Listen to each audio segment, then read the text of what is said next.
ஹரிஹி ஓம். ராதே கிருஷ்ணா.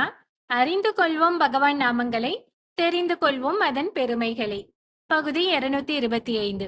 இந்த பகுதியில் 232வது திருநாமத்தை பார்க்க போகிறோம்.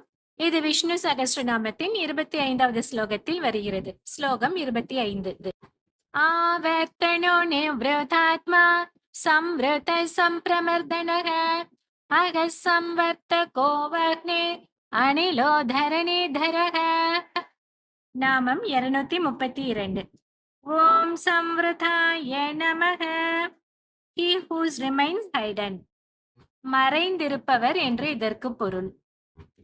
ஸ்ரீரங்கத்தில் ராமானுஜர் வாழ்ந்த காலம் அது. அப்பொழுது ஒரு நாள் அவரிடம் வந்த ஒரு நாத்திகர், சுவாமி, நீங்கள் எதற்காக இறைவனை வணங்கும்படி எல்லோருக்கும் அறிவுறுத்துகிறீர்கள்? நான் தினமும் உழைக்கிறேன், அதற்கேற்ற ஊதியத்தை பெறுகிறேன், என் குடும்பத்தை என் உழைப்பால் நன்றாக பார்த்து கொள்கிறேன். இதற்கு மேல் இறைவனின் அருள் எனக்கு தேவையில்லையே, நான் ஏன் இறைவனை வழிபட வேண்டும் என்று கேட்டார். அதற்கு ராமானுஜர் என்ன சொன்னார் என்று பார்க்கலாமா? சரி, இனிமேல் நீங்கள் பெறப்போகின்ற செல்வத்துக்காகவோ மகிழ்ச்சிக்காகவோ இறைவனை வழிபட வேண்டும் என்று நான் சொல்லவில்லை. ஆனால் இதுவரை நீங்கள் மகிழ்ச்சியாக இருக்கிறீர்கள் என்றால் அதற்கு இறைவனின் அருள்தானே காரணம் என்று சொன்னார். அதற்கு நாத்திகர், அது எப்படி என்று கேட்டார். நீங்கள் தினமும் உழைக்கிறீர்கள் என்றால் உங்களது கை கால்கள் வலிமையாக இருப்பதால் தானே அது சாத்தியமாகிறது. உலகில் எத்தனையோ பேர் கை கால் ஊனமுற்றவர்களாக உள்ளார்களே. அப்படி இல்லாமல் உங்களுக்கு நல்ல உடல் உறுப்புகளையும் நல்ல ஆரோக்கியத்தையும் இறைவன் தானே அருள் இருக்கிறார். நீங்கள் வயலில் விதை விதைத்தாலும் சரியான நேரத்தில் மழை பொழிந்தால் தானே பயிர் விளையும். அந்த மழையை தருபவர் யார்? அந்த மழையை சரியான நேரத்தில் தருபவர் இறைவன் தானே. உங்களுக்கு நிறைய வருமானம் கிடைத்தாலும் குடும்ப உறுப்பினர்களுக்குள்ளே மனஸ்தாபங்கள் ஏற்பட்டால் நிம்மதி இல்லாத நிலை ஏற்படுமே. அப்படி எவ்வளவு செல்வம் இருந்தாலும் நிம்மதி இல்லாவிட்டால் பயனில்லை தானே. அந்த நிம்மதியை உங்களுக்கு, அதாவது உங்கள் குடும்பத்திற்கு தருபவன் இறைவன் தானே. இப்படி ஏற்கனவே இறைவன் நமக்கு செய்த எத்தனையோ உதவிகளுக்கு நன்றி தெரிவிக்கும் விதமாகத்தான் அவரை நாம் வணங்க வேண்டும் என்று சொல்கிறேனே ஒழிய இனி அவரிடம் ஒன்றை பெறுவதற்காக அல்ல என்று சொன்னார் ராமானுஜர். ஆகா, என்ன ஒரு அருமையான விளக்கம் தானே. அப்போது அந்த நாத்திகர் கேட்டார், ஆனால் ஒருவர் நமக்கு சிறிய உதவி செய்தால் கூட அதை தான் செய்ததற்கு நிறைய விளம்பரங்கள் செய்வதை பார்க்கிறோம். இத்தனை உதவிகள் செய்த இறைவன் ஏன் அதை வெளிக்காட்டிக் கொள்வதில்லை? நாம் இறைவனை கண்ணால் காண இயலாதா என்று கேட்டார். சத்துவ குணம் நிறைந்த மனம் படைத்த ஞானியர்க்கு இறைவன் தன்னை காட்டி அருள்வார். மற்றவர்களுக்கு இறைவன் மறைந்திருந்தபடியே அருள் புரிவார் என்று அதற்கு சொன்னார் ராமானுஜன். அதை விளக்க ஒரு கதையையும் சொன்னார். அது என்ன என்று பார்க்கலாமா?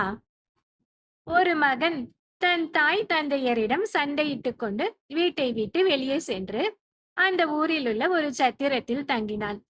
அன்று இரவு சத்திரத்தில் மோர் சாதம் அனைவருக்கும் பரிமாறப்பட்டது.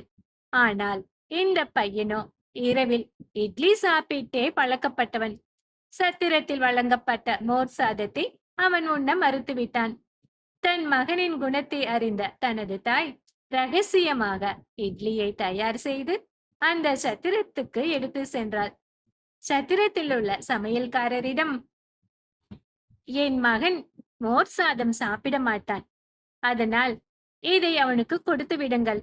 நான் நேரடியாக தந்தால் என் மீது உள்ள கோபத்தால் இதை அவன் சாப்பிட மாட்டான், அதனால் நீங்கள் தருவது போல அவனிடம் தந்து விடுங்கள் என்று சொன்னாள் அந்த தாய். இதுதானே தாயின் பாசம். சரி என்று அந்த சமையல்காரரும் அதே போன்றே செய்தார். இதை போலத்தான் இறைவனும். இறைவன் நமக்கெல்லாம் சுவாமி, நாம் அனைவரும் அவருக்கு தொண்டர்கள். இந்த உறவு என்பது என்றும் மாறவே மாறாது. அவரது தொண்டர்களாகிய நாம் அவரை மறந்தாலும் நமது தலைவனாகிய இறைவன் இந்த உறவை மறப்பதில்லை. தன் மகன் தன்னை வெறுத்தாலும் தாய் அவனது இருப்பிடம் தேடி சென்று அவனுக்கு பிடித்த உணவை அளிப்பது போல இறைவனை நாம் வெறுத்தாலும் நமக்குரிய அனைத்து நன்மைகளையும் அவர் செய்கிறார். அந்த தாய் தன் அடையாளத்தை வெளிக்காட்டிக் கொள்ளாததை போலவே இறைவனும் தான் செய்த உதவியை பிரகடனப்படுத்திக் கொள்வதில்லை என்று விளக்கி சொன்னார். இதை கேட்ட அந்த நாத்திகர் மனம் மாறினார். அப்படியானால் நான் என்ன செய்ய வேண்டும் சுவாமி என்று ராமானுஜரிடம் கேட்டார். அரங்கனே நம் அனைவருக்கும் தலைவன், நாம் அவனது தொண்டர்கள். நமக்கும் அவனுக்கும் இருக்கும் உறவை உணர்ந்து அவனது திருவடிகளில் சரணடையுங்கள் என்று அறிவுறுத்தினார் ராமானுஜர்.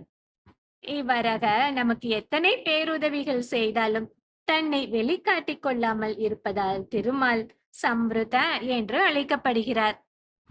இந்த நாமத்தை நாம் தினமும் சொல்லி வந்தால் திருமாலின் அன்புக்கும் அருளுக்கும் பாத்திரமாவோம்.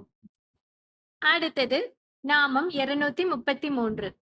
ஓம் சம்பிரமர்த்தனாய நமக. இதை அடுத்த பகுதியில் பார்க்கலாம். ஹரி ஓம்.